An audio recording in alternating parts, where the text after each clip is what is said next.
Hey guys, it's David Pingree. Thanks for tuning in to another garage build. We got a unique project today, and I always love something that comes from an outside source because it's just different people, different stories behind the bike, and this is no different.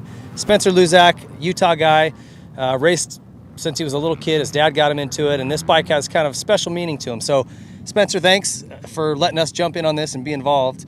Tell me a little bit about how this got going. Yeah, so like most people, at an early age, dads were usually into motorsports, all that stuff, and our family was no different. My dad started racing a little bit later in the game, didn't get into it until he was maybe 18, 19, and then took off in the 500 class, and kind of the rest was history, but injuries plagued him for a long time.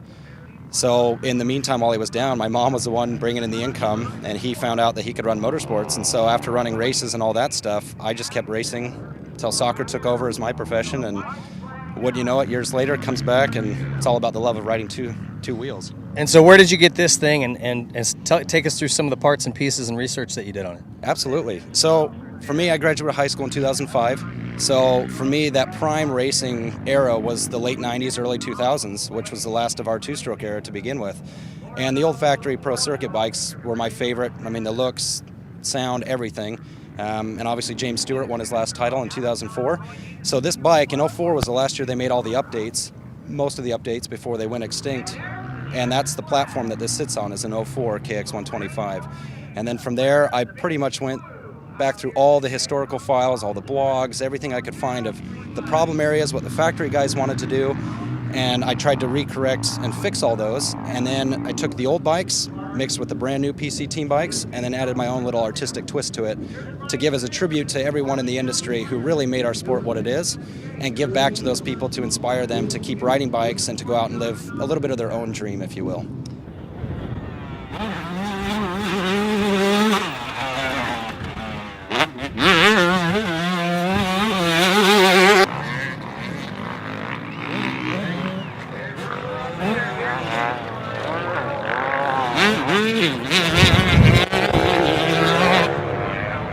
I mean, it looks beautiful. You got to really kind of focus in on the details of this bike to appreciate it.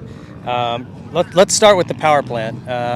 You kind of collectively used a lot of people to make this thing run the way it does. Absolutely. I mean, the first thing I did before I even knew I was going to build this bike is I started reaching out to everyone from Chad Watts, Tom Morgan, a bunch of the engine guys to see what they would have done, what they currently do, and what we could do with this old bike. I mean, she's almost 15 years old now.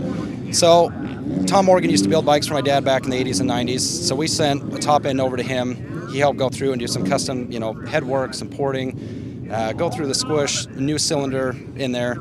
So he helped with that side. The transmission we sent back east to a guy who builds nitro motors, and they worked undercutting the dogs, fixing all the transmission, and then after rebuilding the power valve with DLC parts and super finishing, Hinson came away with a full internal system for us. Tony Jeske helped out with the clutch cover itself, and then Matt Jory at Proven Moto helped piece this whole puzzle together and make sure it was dialed in the dyno, especially using updated electron carb, MotoTest and V-Force reed valves, kind of the works. Every old school thing you could throw at it with modern technology. If you look at the top here, we've got a Vertex ignition system. So even though these bikes aren't fuel injected, it's pretty darn close to mapping as you could get for today's standards. So we can run at high elevation where I live and then come back down towards sea level and make sure we have the right mixtures there.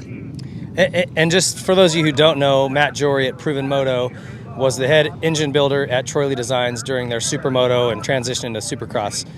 Matt's got several championships and countless race wins with Jeff Ward as his mechanic. The guy is absolutely legit when it comes to building bikes and engines. So I know all his tricks with coatings and finishings and tumbling the transmission, all that stuff to reduce friction, and he's a bit of a genius in that way. So I'm already sold that this thing's going to be built right.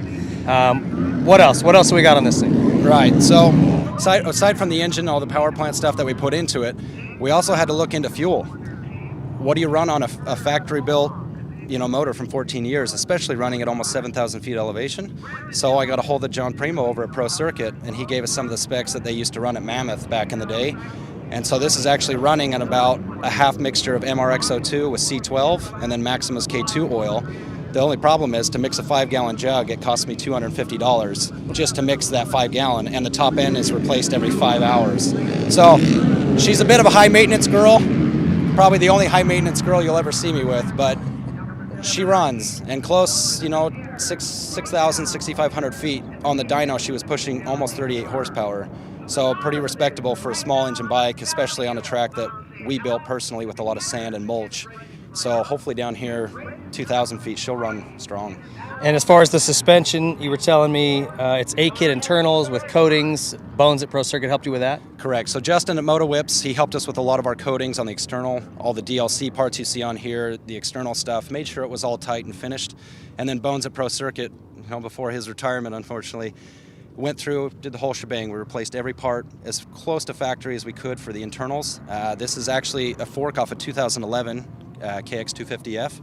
And the reason why I wanted to go spring is because the air forks kind of tend to be finicky. I like the feel of a spring fork. It was the last that I could find. You don't have to sell me on spring forks, yeah.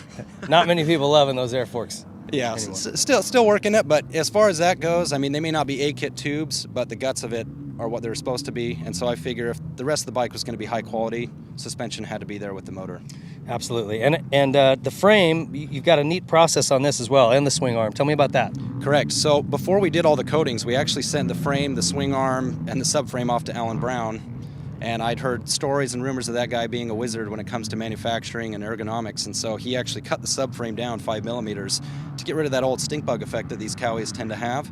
And then in the front end, we actually ran from Ride Engineering a one-off triple clamp with a Honda Showa steering stabilizer behind it to offset the new bump stop, do all that fun stuff, get rid of that head shake, that high-speed wobble.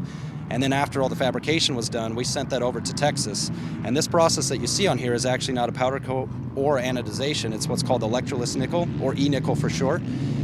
And Ducati uses it in Europe on super bikes, highly abrasive resistant, and it's not supposed to corrode or do any of that. It can't chip like normal paint. So I wanted something that would last a long time. It gives a little bit more of a factory finish. It's a little bit different than that typical silver gray. Yeah, and I love the process doesn't add a lot of thickness to it like a powder coat does. Correct. So it doesn't alter your clearances, which I thought was pretty cool. So that's a neat finish.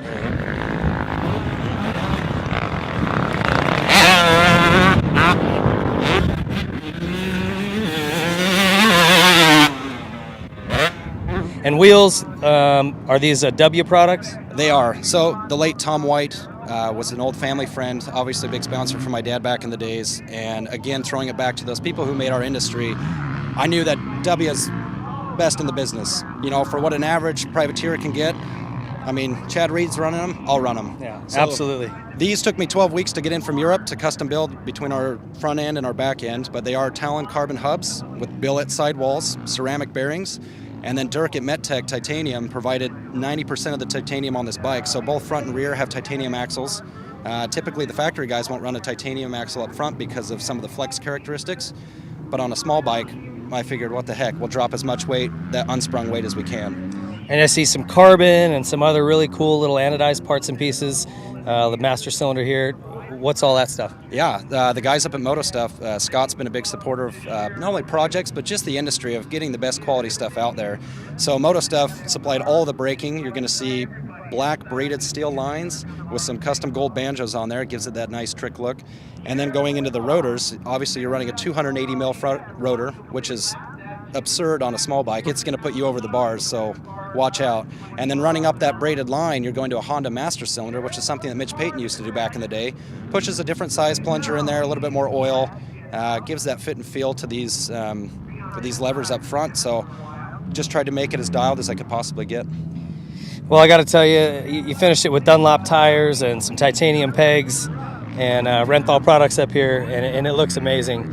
If you had to put a number on a price tag on dollar figure, what would it be? Ballpark it. And normally I'd say priceless, but honestly, after 2 years of putting time and work into this, MSRP, you're probably close to 30 grand. Well, that's wild, man. I commend you on your commitment to really building something beautiful. I thank you for letting me ride it. This thing is obvious just by looking at it. There's been a ton of money, time, and love poured into this thing to make an incredible bike.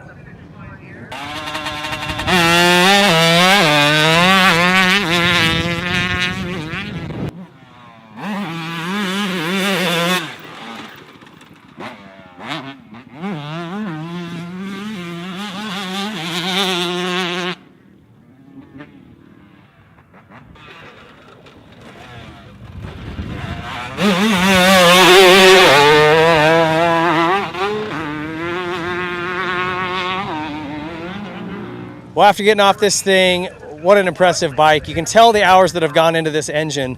I did a start at the end of the day here, and it's like every gear I'd shift, the front end just wants to come up. Up the hill, the thing's pulling. You know, felt a lot like an old race bike of mine. They did an awesome job on this. The suspension is beautiful. It's just plush, nice and firm at the bottom of the strokes. We're kind of getting a little bit of a balance that we're working on, trying to fix. A little stink bug, like front's dropping, but that's an easy fix. We're going to sort that out. This thing's incredible. Big thanks to Spencer for letting us have a try on this thing and letting us showcase it in Racer X. This was a lot of fun, an incredible bike. Check it out. If you didn't watch the Straight Rhythm, go back and check this bike out. And thanks again for watching. We'll see you on the next garage build.